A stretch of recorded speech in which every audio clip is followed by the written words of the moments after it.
Primera de Corintios, capítulo 12. Vamos a leer del versículo 1 al versículo 11.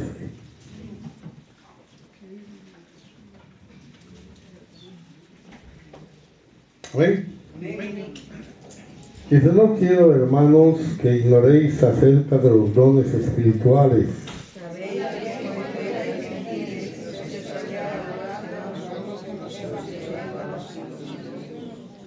Por tanto, os hago saber que nadie que hable por el Espíritu de Dios llama anatema a Jesús, y nadie puede llamar a Jesús Señor, sino por el Espíritu Santo.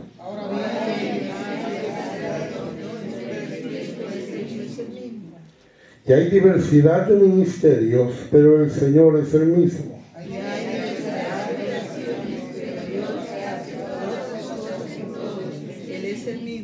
Pero a cada uno le es dada la manifestación del Espíritu para provecho.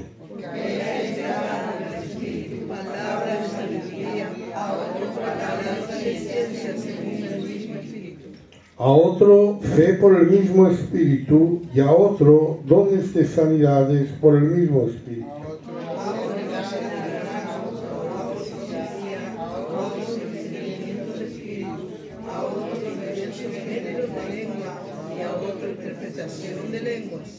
Pero todas estas cosas las hace uno y el mismo Espíritu, repartiendo a cada uno en particular como Él quiere. Amén. Gloria al Señor. Pueden sentarse, hermanos. Bien, hoy que vamos a acabar con el don de la palabra de sabiduría, es bueno que recordemos un poquito.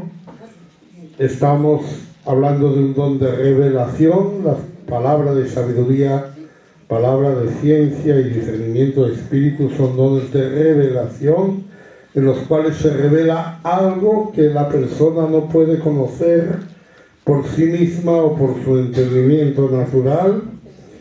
Y más concretamente, la palabra de sabiduría nos habla sobre la manera en que proceder en la voluntad de Dios. Es decir, dicho de otra manera, esa palabra de sabiduría nos enseña cómo manejar las cosas de Dios, cómo manejar lo que conocemos. Hay, como decíamos, dos clases de sabiduría.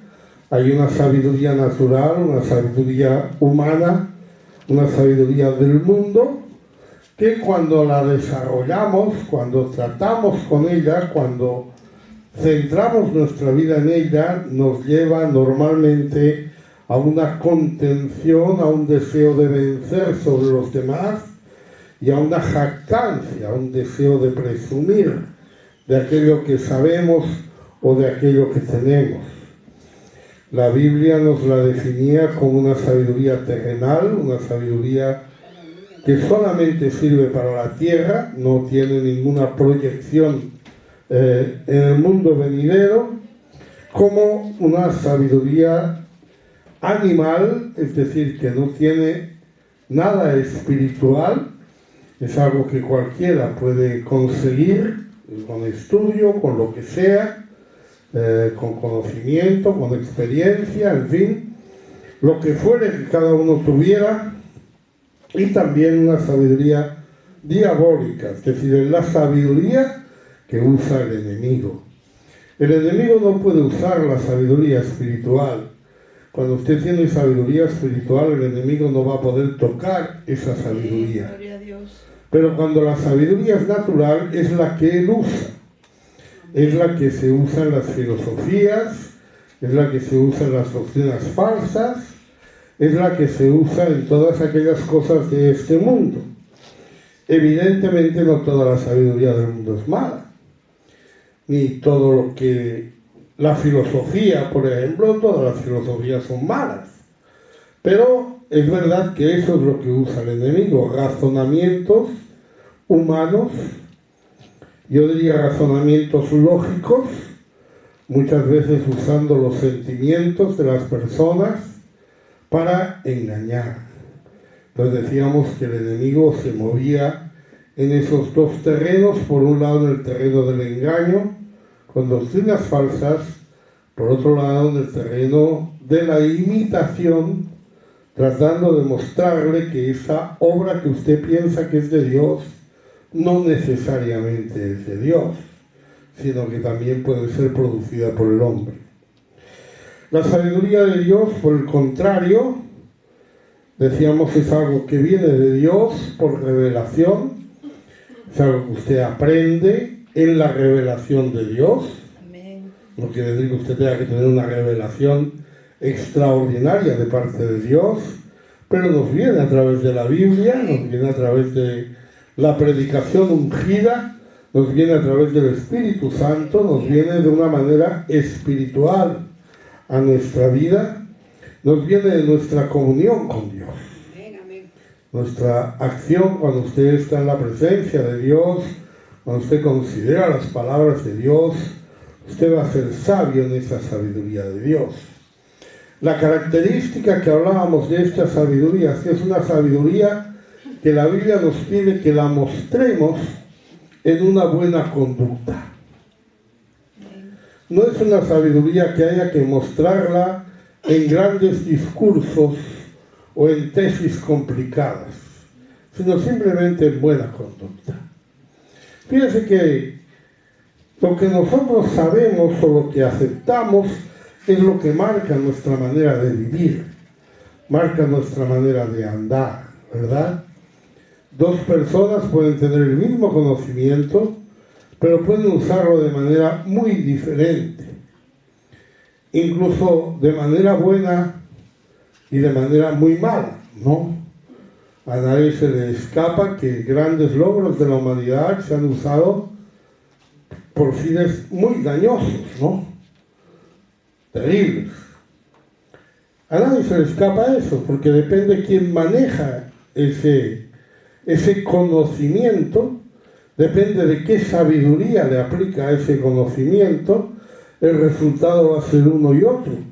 Por lo tanto, si usted quiere ser sabio espiritualmente, usted lo va a mostrar en una conducta espiritual. Amén. Por esa causa, cuando hablamos de eso, decíamos, la sabiduría no consiste en grandes palabras, sino consiste en un reflejo en nuestra vida de aquello que creemos. Podríamos hablar lo mismo de otras cosas, como la fe, por ejemplo. La fe no consiste en grandes declaraciones, no se trata de que usted sea capaz de declarar, sino que usted sea capaz de obrar por fe. Siempre lo que miramos o lo que nos va a producir una vida espiritual sana van a ser obras. Siempre es así. La espiritualidad no es algo místico que hace que usted flote en el aire y no toque el suelo con los pies. La espiritualidad es algo que hace que usted se conduzca sabiamente en medio de su generación, guardando santidad. Hermano, en la peor generación se puede guardar santidad. La peor generación tal vez podríamos decir que fue la del diluvio, a la que le cayó, pero allí estaba Enoc, y allí estaba Noé, y en esas generaciones estuvo también Abel. Si hubo hombres que pudieron andar sabiamente en santidad. Las cualidades de la sabiduría de Dios son cualidades que nos dicen a dónde nos llevan. Si su sabiduría le lleva a juzgar al prójimo, esa no es sabiduría de Dios, porque la sabiduría de Dios es pacífica. La sabiduría de Dios es apacible. La sabiduría de Dios es pura.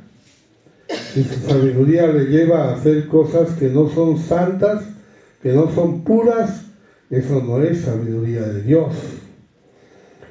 La sabiduría de Dios es amable, no contiende, no trata de castigar o de llevar la contraria para vencer, sino que más bien es una sabiduría que le lleva al perdón.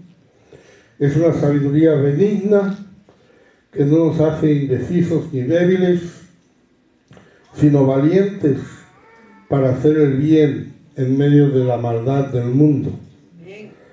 es una es una sabiduría llena de misericordia, lista para bendecir, lista para dar bendición a toda persona, y eso nos lleva a una sabiduría llena de buenos frutos, una sabiduría que hace el bien, sin incertidumbre, indivisible, que no tiene una doble cara, que es sincera y sin hipocresía, que no finge, que es sencilla. Todo eso lo vimos en algunos ejemplos del Antiguo Testamento. Vimos aquella sabiduría que el Señor le otorgó a José, en la cual él supo qué hacer con el conocimiento que tenía, cuando él mostró a Faraón lo que él iba a hacer. También le mostró a José qué era la manera en que ellos debían obrar. Si usted sabe que va a venir unos años de hambre, pues ¿qué va a hacer? ¿Verdad? La finalidad que el Señor puso en José hizo que José fuera exaltado. De la misma manera hablamos de las ropas sacerdotales, que estaban ya descritas, estaban explicadas, cómo debían ser, cómo se debían confeccionar, pero Dios dio sabiduría a algunos para que pudieran hacerlo. No era solamente seguir un patrón, sino hacer exactamente lo que había en la mente de Dios. Vimos también esa sabiduría en el sabio Salomón, que le dio esa capacidad de juzgar a su pueblo, le dio un corazón, dice, sabio y entendido. Vimos esa sabiduría en Daniel y sus amigos, cómo el Señor les dio tal sabiduría que superó la sabiduría de los magos de Babilonia, que no era poca, pero era una sabiduría natural, no era una sabiduría espiritual. Entonces ellos tuvieron una sabiduría mayor y más alta. Y también recordamos especialmente importante la historia de Josafat, cuando él se vio atacado por esos 3 reyes poderosos, se vio en una situación en la que él tuvo que clamar al Señor y confesar de que en nosotros no hay fuerza, decía. Nosotros no hay fuerza para vencer esta batalla y no sabemos qué hacer. Está pidiendo el rey sabiduría. Está diciendo, no sabemos qué hacer. Podemos atacar, por decirlo así a lo loco, atacar, a ver qué pasa, o podemos huir, o podemos negociar. Si usted quisiera hacer cualquiera de estas 3 cosas, en cualquiera de esas 3, usted podría encontrar un apoyo en la palabra. ¿Usted quiere huir? La Biblia le enseña a huir de las pasiones juveniles. Le dice que cuando no se puede enfrentar puede huir. Si usted lo que prefiere es negociar, la Biblia dice que cuando usted está delante de un enemigo más fuerte que usted, es mejor que se sienta a negociar con él, ¿verdad? Si usted quiere atacar, usted puede encontrar palabras que dicen que la victoria es suya, que mayor es el que está en usted que el que está en el mundo. Amén. Entonces la pregunta sería, ¿qué es lo que debo hacer? ¿Cuál es la voluntad de Dios? ¿Escapo? ¿Ataco? ¿Negocio?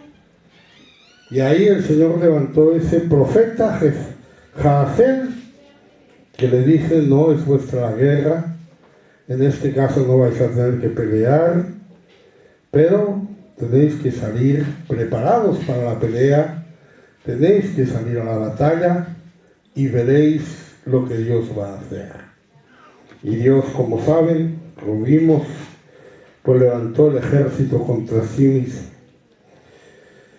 Vimos de esa manera también cómo Jesús en su humillación, cuando Él vino en carne, usó esa sabiduría espiritual en su lucha con el diablo, usando la palabra de Dios de una manera que no sería la intuitiva, es decir, no sería la manera que cualquiera la usaría, sino que la usó de una manera especial, porque recibió eso, también esa sabiduría que él mostró con el joven rico, sabiendo exactamente cuál era el problema de ese joven. Aunque no había ninguna ley que exigiera que tuviera que vender todo lo que tiene y darlo a los pobres, al pedírselo se mostró la clase de, digamos, de pecado que había en él. ¿Sí? También vimos cuando le tentaron sobre el tema de los impuestos, cómo él apeló a la sabiduría humana, apeló a la sabiduría natural y les preguntó de quién es esta imagen.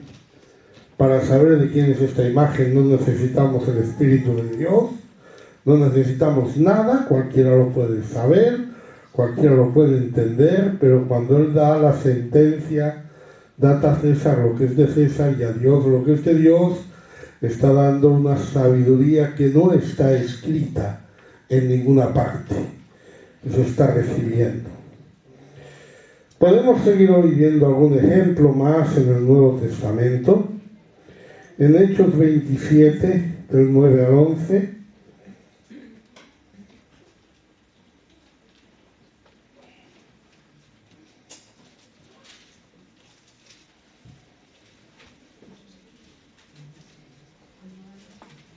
Y habiendo pasado mucho tiempo, y siendo ya peligrosa la navegación, por haber pasado ya el ayuno, Pablo les amonestaba, diciendo: varones, veo que la navegación va a ser con perjuicio y mucha pérdida, no solo del cargamento y de la nave, sino también de nuestras personas.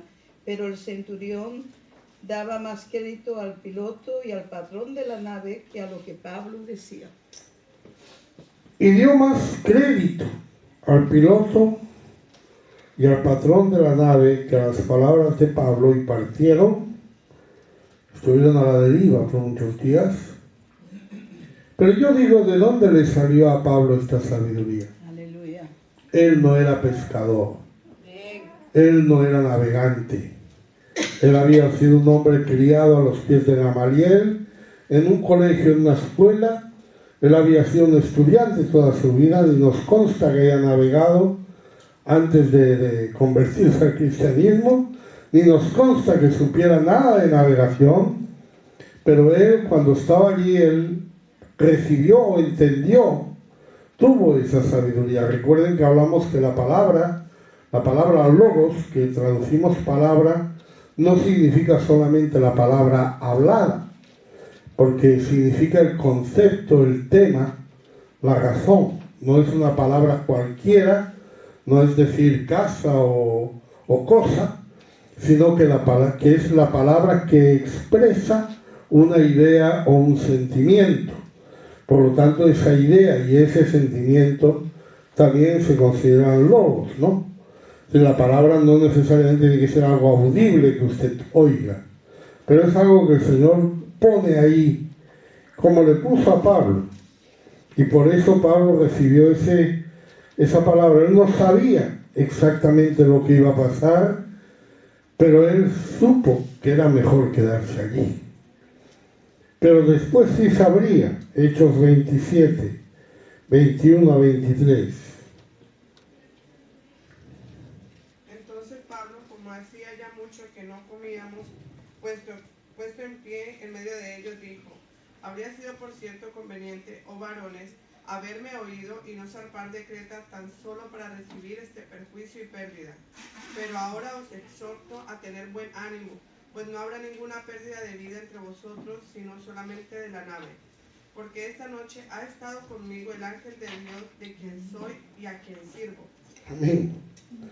Cuando sucedió lo que pasó ahí, con ese tremendo problema que tuvieron en esa navegación, Pablo les reprochó, les dice: habría sido, por cierto, conveniente que me hubieran oído a mí en vez de escuchar al piloto.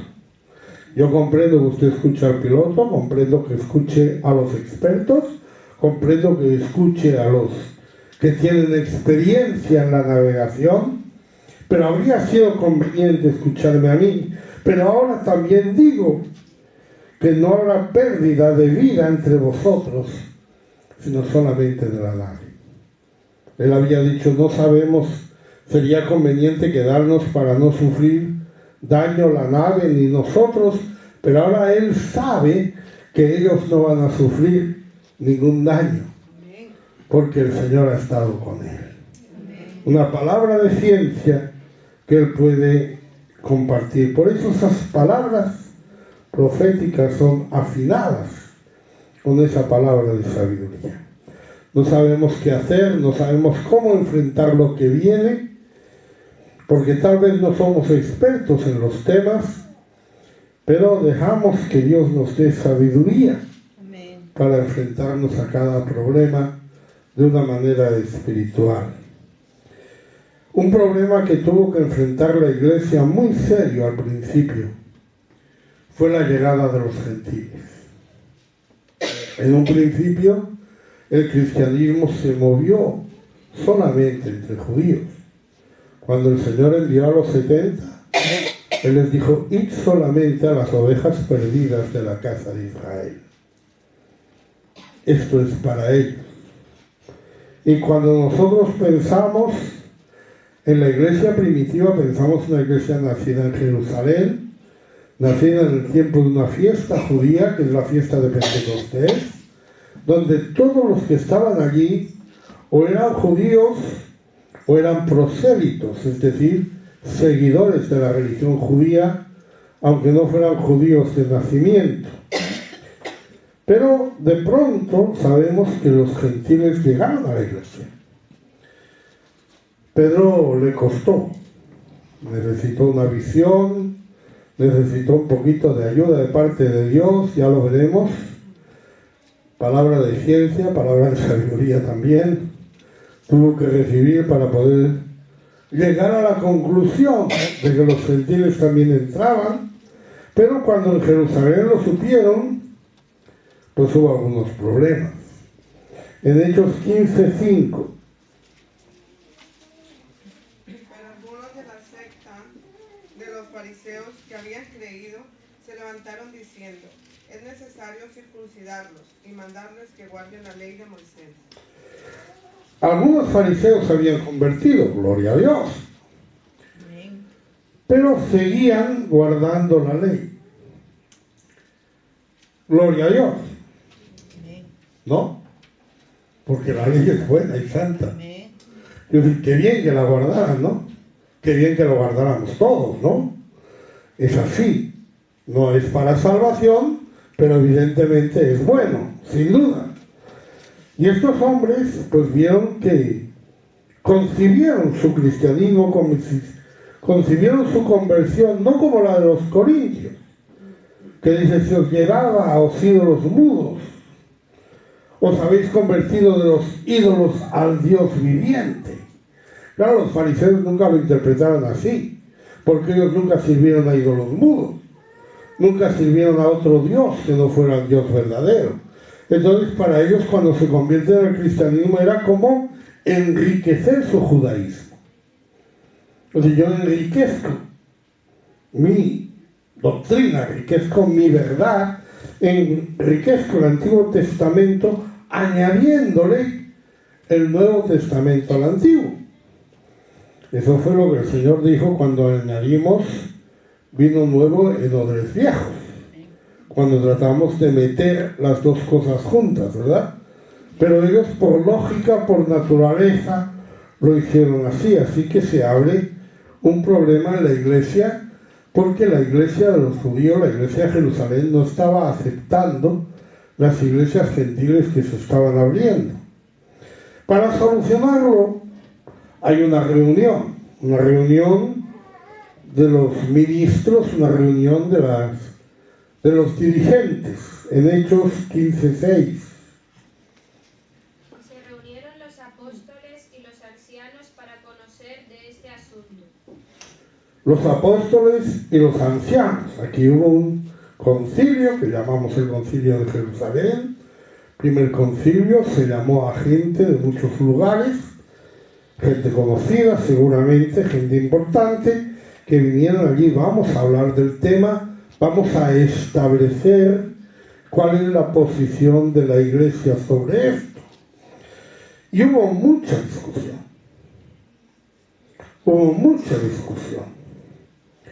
En Hechos 15, del 7 al 11.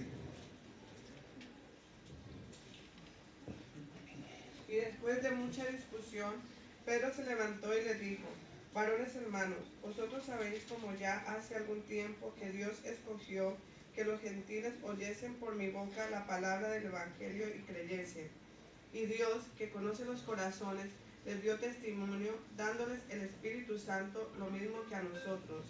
Y ninguna diferencia hizo entre nosotros y ellos, purificando por fe sus corazones. Ahora pues, ¿por qué tentáis a Dios poniendo sobre la cerviz de los discípulos un yugo que ni nuestros padres ni nosotros hemos podido llevar? Antes creemos que por la gracia del Señor Jesús seremos salvos de igual modo que ellos. Empezamos la discusión, nos sentamos ahí, nos podemos hablar del tema, qué hacemos con los gentiles, qué pasa con las iglesias gentiles, podemos aceptar ese hecho o no lo podemos aceptar. ¿Cómo lo vamos a tratar? Lo vamos a tratar con la sabiduría natural, lo vamos a tratar con nuestra sabiduría, lo que nosotros entendemos, lo que pensamos. Los fariseos tienen su idea, otros tienen otra. Están ahí discutiendo, dicen, después de mucha discusión. Después de mucha discusión, Pedro dice: yo voy a tener el argumento definitivo. Yo voy a tener la palabra que los va a convencer.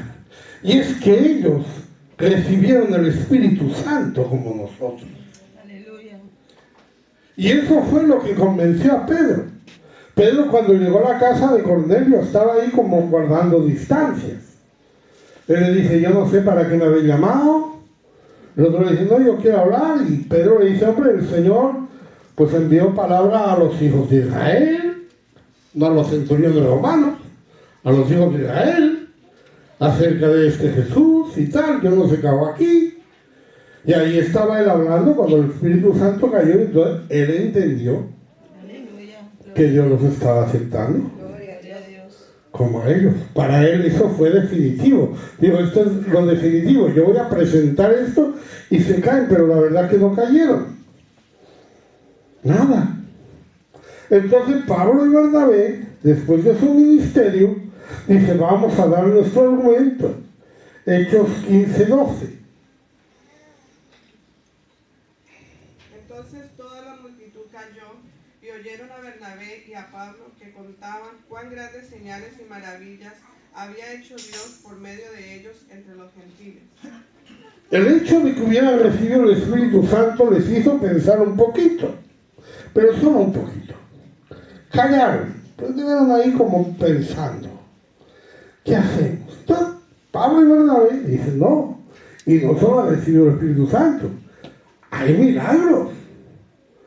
Hay una manifestación grande del Espíritu entre ellos. Pero nada de eso está convenciendo a la gente. Lo que les va a convencer es una palabra de sabiduría. Una palabra que va a recibir Jacobo para aplicar algo. Hechos 15, del 15 al 18. Y con esto concuerdan las palabras de los profetas, como está escrito: después de esto volveré y reedificaré el tabernáculo de David, que está caído, y repararé sus ruinas y lo volveré a levantar, para que el resto de los hombres busquen al Señor y todos los gentiles sobre los cuales es invocado mi nombre. Dice el Señor, que hace conocer todo esto desde tiempos antiguos. Jacobo recibe una palabra de sabiduría para aplicar una profecía. Una profecía que todos conocían. Los fariseos conocían esta profecía. Pero lo que decía esta profecía es que lo que iba a levantar era el tabernáculo de David, o sea, el reino de Israel. Entonces esa profecía no parece que tenga que ver con la conversión de los gentiles. No parece que tenga que ver con la aceptación de los gentiles, sino más bien que cuando está diciendo que el resto de los hombres busque al Señor y todos los gentiles sobre los cuales es invocado mi nombre, lo que los judíos están entendiendo es que un día todos los gentiles van a venir al reino de Israel porque van a reconocer que el Dios de Israel es el verdadero Dios. No están interpretando que el Dios de Israel vaya a ser el rey de ellos, sino que él siempre será el rey del tabernáculo de David. Pero Jacobo está recibiendo una revelación de parte de Dios, una sabiduría de parte de Dios que no la aprendió en ninguna academia, que no fue una conclusión que él tuvo, sino algo que Dios le dijo. Y ahora sí todos están de acuerdo. En Hechos 15, 19 a 21. Por lo cual yo juzgo que no se inquiete a los gentiles que se convierten a Dios, sino que se les escriba que se aparten de las contaminaciones de los ídolos, de fornicación, de ahogado y de sangre. Porque Moisés desde tiempos antiguos tiene en cada ciudad quien lo predique en las sinagogas, donde es leído cada día de reposo. Jacobo está llevando eso a la práctica. Está diciendo, no vamos a hacer nada, Moisés es Moisés, la ley es la ley se predica los sábados en las sinagogas, nosotros somos los cristianos, nosotros no predicamos en las sinagogas, nosotros no predicamos la ley, nosotros predicamos a Jesucristo. Y así escriben una carta, en nombre de todos, Pablo, Bernabé, Judas y Silas serán los encargados de llevarla, en Hechos 15, 22 y 23. Entonces pareció bien a los apóstoles y a los ancianos, con toda la iglesia, elegir de entre ellos varones y enviarlos a Antioquía con Pablo y Bernabé, a Judas, que tenía por sobrenombre Barsabás, y a Silas, varones principales entre los hermanos, y a escribir por conducto de ellos, los apóstoles y los ancianos y los hermanos, a los hermanos de entre los gentiles que están en Antioquía, en Siria y en Cilicia, salud. Amén. Se establece así las doctrinas. ¿Quién la está estableciendo? Los apóstoles y los ancianos y los hermanos. Aunque los hermanos no están en la reunión, solo están ministros, pero también ellos están representados ahí. Entonces, esto queda así. Hay 4 cosas, 5 cosas que vamos a prohibir claramente, que no se puede comer sangre, que no se puede comer, en fin, lo que ahí está diciendo la palabra, pero por lo demás, pues que estén libres de la ley de Moisés. Cuando Pablo fue encarcelado, se le profetizó ese encarcelamiento. En Hechos 21, 10 a 14. Y permaneciendo nosotros allí algunos días, descendió de Judea a un profeta llamado Ágabo, quien viniendo a vernos tomó el cinto de Pablo y atándose los pies y las manos dijo: esto dice el Espíritu Santo, así atarán los judíos en Jerusalén al varón de quien es este cinto y le entregarán en manos de los gentiles. Al oír esto, le rogamos nosotros y los de aquel lugar que no subiese a Jerusalén. Entonces Pablo respondió: ¿qué hacéis llorando y quebrantándome el corazón? Porque yo estoy dispuesto no solo a ser atado, mas aún a morir en Jerusalén por el nombre del Señor Jesús. Y como no le pudimos persuadir, desistimos diciendo: hágase la voluntad del Señor. Agabo recibe de parte del Espíritu Santo una palabra de ciencia, una profecía. La diferencia de la profecía y la palabra de ciencia es que la profecía dice lo que Dios va a hacer y la palabra de ciencia lo que va a pasar.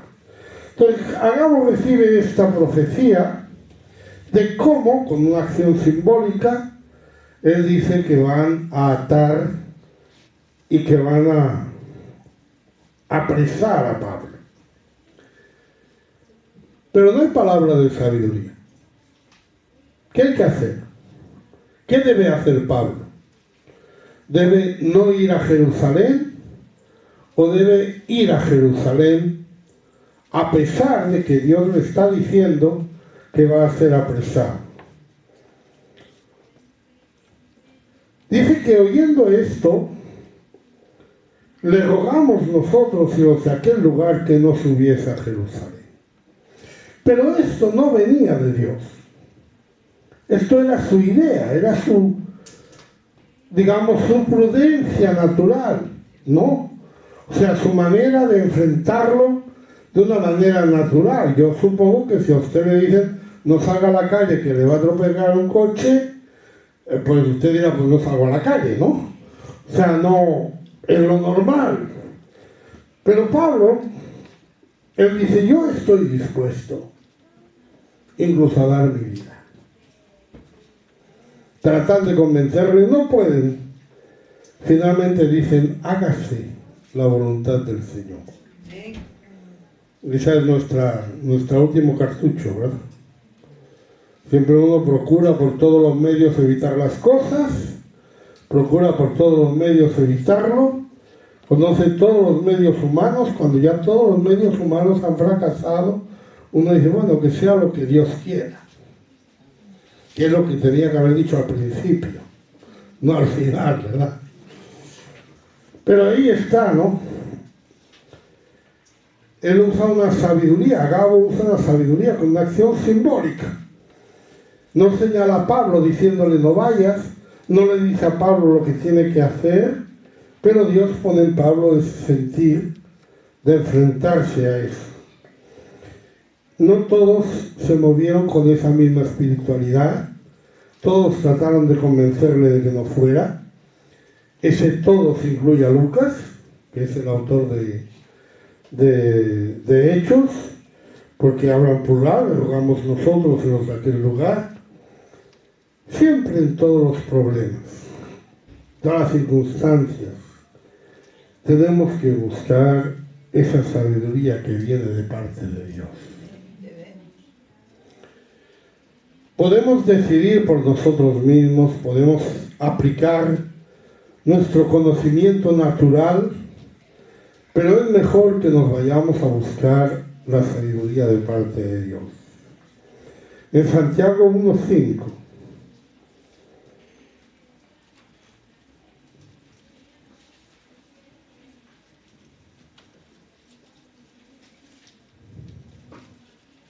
alguno de vosotros tiene falta de sabiduría, pídala a Dios, el cual da a todos abundantemente y sin reproche, y le será dada. Amén. Pídale a Dios, hermano. No le pida a Google, pídale a Dios. Pídale al Señor.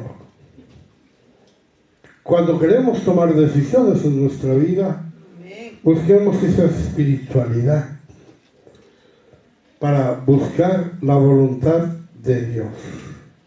Pablo vivía siempre así.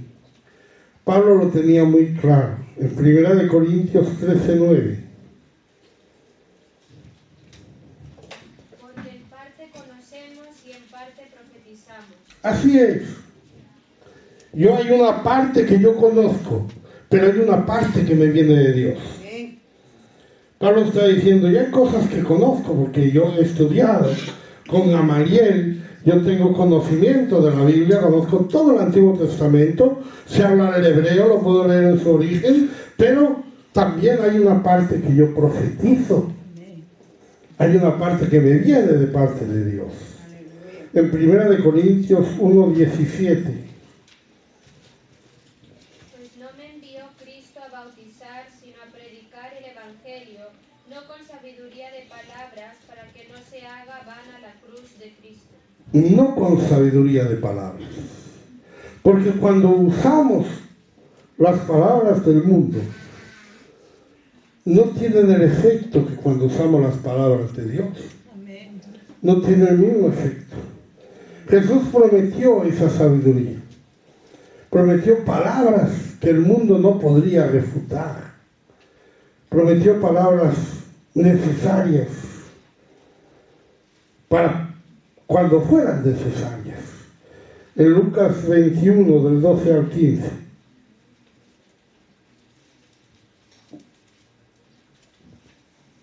Pero antes de todas estas cosas os echarán mano y os perseguirán y os entregarán a las sinagogas y a las cárceles, y seréis llevados ante reyes y ante gobernadores por causa de mi nombre. Y esto os será ocasión para dar testimonio. Proponed en vuestros corazones no pensar antes cómo habéis de responder en vuestra defensa, porque yo os daré palabra y sabiduría, la cual no podrán resistir ni contradecir todos los que se opongan. Fíjense en esta promesa, hermano. Hermanos que saben a testificar, hermanos que hacen devocionales. Fíjense en esta promesa. Muy a menudo dicen, no, hermanos, que yo quiero poder contestar todas las preguntas. Yo voy a estudiar. No es malo el estudio, no estoy hablando de que usted no deba estudiar. Pero usted no se tiene que preocupar porque el Señor le va a dar palabra de sabiduría cuando la necesite. Si usted le pide al Señor esa palabra de sabiduría, el Señor se la va a dar. Él dice, vosotros no os preocupéis. Dice, proponed en vuestros corazones no pensar antes cómo habéis de responder en vuestra defensa. Dejad que en el momento el Señor dé la palabra de sabiduría necesaria. No es una invitación a la negligencia el leer la Biblia o de estudiar la palabra, ni es una manera de decirle, no, usted no se preocupe, usted por ahí ni hace falta que lea la Biblia, ya el Señor le muestra. Pero sí es una invitación a que confíe en Dios y no en su conocimiento natural. Amén, gloria a Dios. Que no confíe tanto en su razón o en su conocimiento, en su sabiduría, como en la sabiduría que viene de lo alto. Gloria a Dios. Cuando usted pide al Señor sabiduría, el Señor se la da. Él prometió que sería algo que no podrían contradecir todos los que se oponen.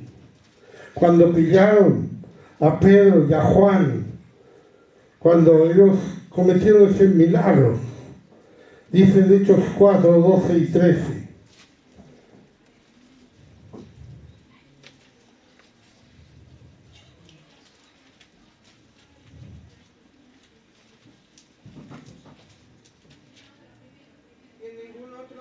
Hay salvación, porque no hay otro nombre bajo el cielo dado a los hombres en que podamos ser salvos. Entonces, viendo el denuedo de Pedro y de Juan, y sabiendo que eran hombres sin letras y del vulgo, se maravillaban y le reconocían que habían estado con Jesús. Nosotros estamos repitiendo esas palabras todos los días, no hay otro nombre. Pero ellos eso no lo aprendieron, no lo leyeron en la Biblia. Eso ellos no lo sabían. Pero ellos lo dijeron. Y nos dice que cuando ellos lo oyeron, dice, viendo el denuedo. ¿Quiénes son estos?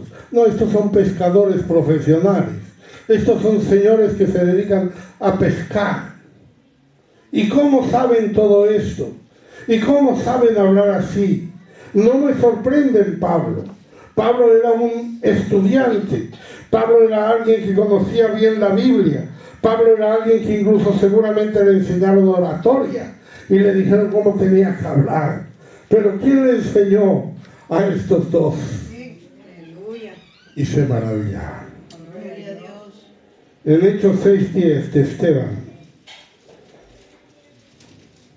Pero no podían resistir a la sabiduría y al espíritu con que hablaba. No podían resistir, un hombre lleno de fe, del Espíritu Santo. No era un hombre lleno de conocimiento.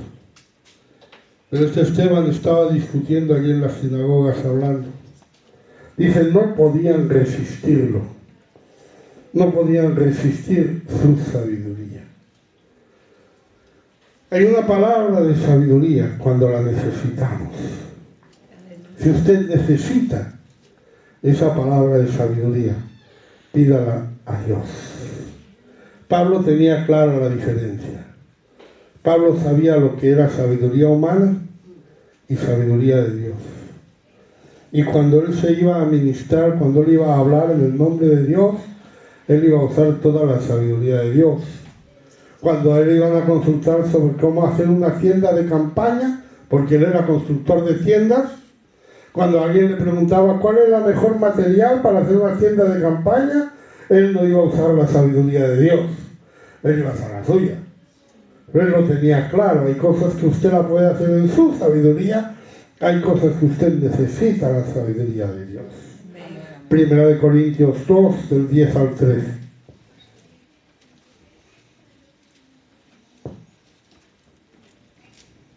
Pero Dios nos las reveló a nosotros por el Espíritu, porque el Espíritu todo lo escudriña, aún lo profundo de Dios. Porque ¿quién de los hombres sabe las cosas del hombre, sino el Espíritu del hombre que está en él? Así tampoco nadie conoció las cosas de Dios, sino el Espíritu de Dios. Y nosotros no hemos recibido el Espíritu del mundo, sino el Espíritu que proviene de Dios, para que sepamos lo que Dios nos ha concedido. Lo cual también hablamos, no con palabras enseñadas por sabiduría humana, sino con las que enseña el Espíritu, acomodando lo espiritual a lo espiritual. Amén. Nadie conoce las cosas de Dios, sino Dios mismo. Pablo dice, a nosotros nos han sido reveladas. No las hemos aprendido en un colegio, nos han sido reveladas. Entonces, ¿qué pasa? Que dice que hemos recibido el Espíritu que proviene de Dios, ¿para qué? Para que sepamos, para que tengamos sabiduría, para que podamos saber lo que Dios nos ha concedido, lo cual también hablamos, pero no con palabras enseñadas por la sabiduría humana, sino por las que enseña el Espíritu, acomodando lo espiritual a lo espiritual. ¿Sí? ¿Sabe usted distinguir la sabiduría que le viene del Espíritu de la sabiduría que le viene del mundo? ¿Y sabe usted guiarse por la sabiduría del Espíritu y no por la sabiduría del mundo? Eso es lo que nosotros podemos considerar en este don. Procurar los dones mejores. Tal vez el mejor don que yo pueda procurar en algún momento sea, Señor, dame sabiduría. Dame la palabra de sabiduría que necesito. Usa lo que quieras. Usa un predicador, usa un hermano, usa un niño, usa lo que quieras, pero tráeme una sabiduría que yo pueda identificar como que viene de Dios. Por eso esa sabiduría que viene de Dios está íntimamente relacionada con la palabra de ciencia. La palabra de ciencia nos revela algo que no podíamos saber. La palabra de sabiduría nos dice qué tenemos que hacer con eso que hemos conocido. En Efesios 1:17.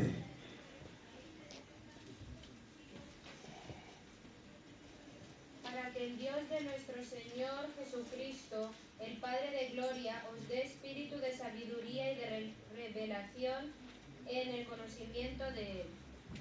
Amén. Hermano, es tan necesaria una vida espiritual en cada uno de nosotros. Amén. Es tan necesario que la iglesia, las cosas de Dios, no sean algo que nosotros conocemos por la sabiduría natural. Que lo sabemos por la sabiduría natural, que lo conocemos, que lo estudiamos, que lo aprendemos, que lo tenemos en mente, que tenemos ahí versículos y palabras sabias, porque son las palabras de Dios, palabras de sabiduría, pero que necesitamos esa sabiduría para saber en todo momento cuál es la palabra que yo tengo que aplicar a mi vida en este momento. Uno puede pensar, cualquier cosa que yo hiciera, ya lo vimos con el rey Josafat, si quiero huir, yo tengo ahí una palabra que me dice que huya. Si yo quiero atacar, ahí tengo una palabra que me dice que ataque. Si yo quiero negociar, ahí tengo una palabra que me dice que negocie. Pero ¿cuál es la que tengo que aplicar hoy, aquí y ahora, en mi vida? Para que mi vida siga un rumbo espiritual y no un rumbo terrenal, un rumbo de este mundo. Es importante que usted viva una vida espiritual. Uno de los dones que tiene el Espíritu para usted es el don de palabra de sabiduría, para que pueda andar así. Muy ligada a la palabra de ciencia, Colosenses 2:3.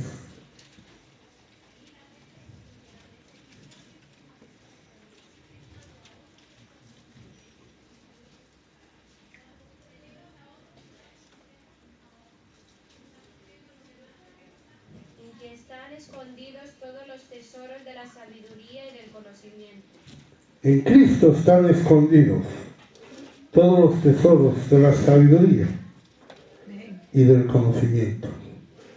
La palabra sabiduría que se usa aquí es la palabra Sofía. La palabra conocimiento que se usa aquí es la palabra gnosis. Son las mismas palabras que se usan para hablar del don de palabra de sabiduría y del don de palabra de ciencia. Sabiduría y conocimiento. ¿Qué hay que hacer en esto?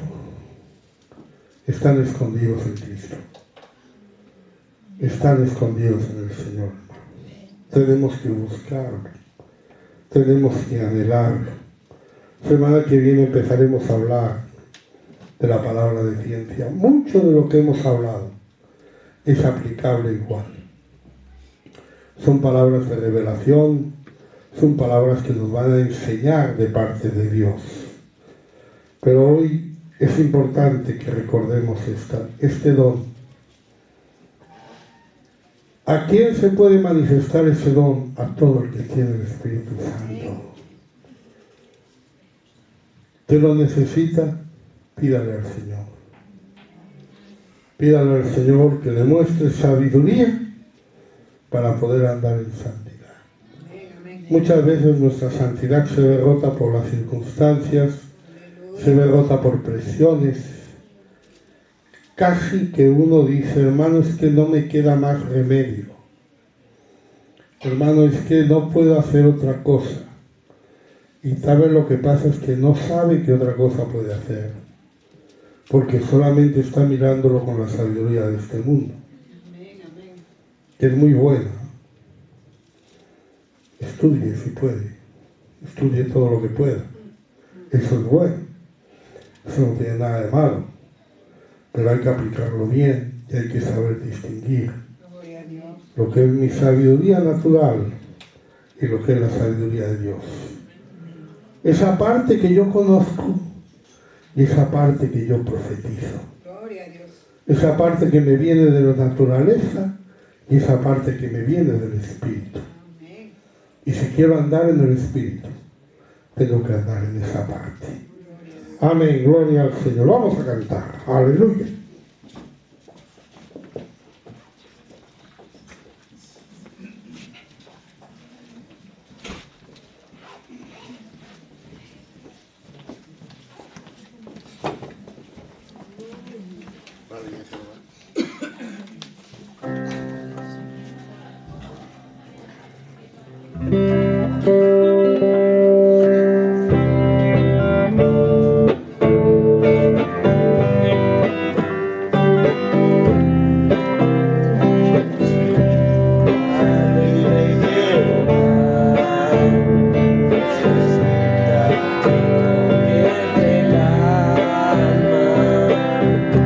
Testigo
Amén, gloria a Dios. Pueden sentarse.